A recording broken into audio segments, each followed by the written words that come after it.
महाप्रभुଙ୍କର ଅନେକ ସମ୍ପତ୍ତି ବାହାର ରାଜ୍ୟରେ ପଡ଼ିଛି ସେ ସବୁ ଫେରାଇ ଆଣିବା ପାଇଁ ବନ୍ଦୋବସ୍ତ କରିବା ପାଇଁ गिरीशଙ୍କ ମାଧ୍ୟମରେ କିଛି କରାଉଛି से बाबद व्यवस्था आरंभ हो सारी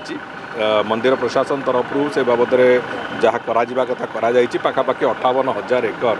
जमी ठाकुरंकर विभिन्न जगार पड़ी देश राज्य और राज्य बाहर से आम पाखे एपर्यंत भी 36-37,000 एकर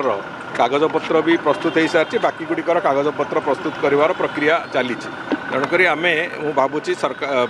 सरकार निश्चित भाव में ए बहुत त्वरित गति रे काम आरंभ कर महाप्रभुंकर संपत्ति भूसंपत्ति जोटी जहाँ अच्छी ताकू केमिति ठीक ढंग से आम आकलन कर दिगरे जहाँ पदक्षेप नवा कथा सरकार ताकू प्रक्रिया आरंभ कर संपूर्ण रूपे पूरी सहर केवल चारिपटे नुहे पूरा राज्य एवं राज्य बाहर जोटी जोटी महाप्रभुंकर संपत्ति अच्छी से समस्त संपत्ति केमिति पुणी आउथरे महाप्रभुंक काम विनियोग हम से जहाँ जहाँ आवश्यकता तो करा।